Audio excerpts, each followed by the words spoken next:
Hello everyone.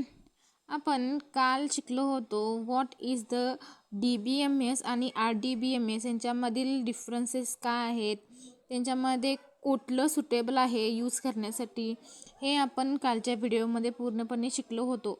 जर तुम्हाला हवं असेल तर प्लीज तुम्ही या चॅनेलला व्हिजिट करा, त्यात मी तुम्हाला पूर्णपणे एक्सप्लेन केलं आहे.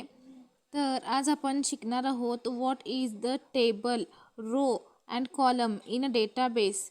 डेटाबेस मध्ये रो, कॉलम आणि टेबल म्हणजेच काय हे आज आपण शिकणार आहोत.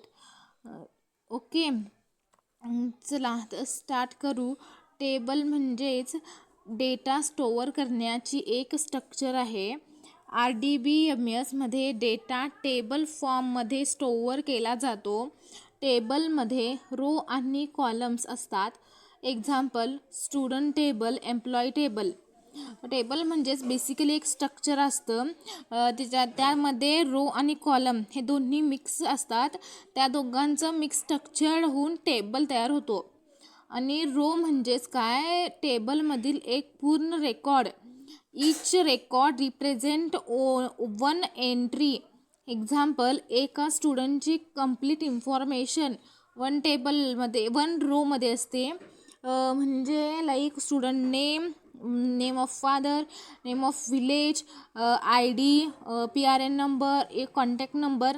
तिची एक पूर्ण रो असतो. ते एका स्टुडंटची कंप्लीट इन्फॉर्मेशन एका रोमध्ये असते. कॉलम म्हणजेच टेबलमधील एक field, otherwise attribute. Each column store one type of data. For example roll number एका रो कॉलममध्ये असतात, नेम एका कॉलममध्ये, एज एका कॉलममध्ये, मार्क्स एका कॉलममध्ये. That is and columns. एका कॉलममध्ये सेम प्रकारची इन्फॉर्मेशन असते, यालाच आपण कॉलम म्हणतो. इन सिम्पल वर्ड, एक्झाम्पल काय केलं तर स्टुडंट टेबलचं roll number, name, age, roll number 1, name Ram, age 20, like that. ते रोल नंबरमध्ये एकच 1 2 3 4 5 that is and row. that is an column. And row means like roll number, name and age. That is a roll number 1, name Ram, age 20. This is an row. Okay, तर आज आपण पूर्णपणे माहिती घेतली आहे what is the table, row and column. जर असंच तुम्हाला दररोज नवनवीन शिकायचं असेल तर प्लीज तुम्ही या चॅनेलला व्हिजिट करा, जेणेकरून तुम्हाला दररोज नवनवीन इन्फॉर्मेशन मिळेल.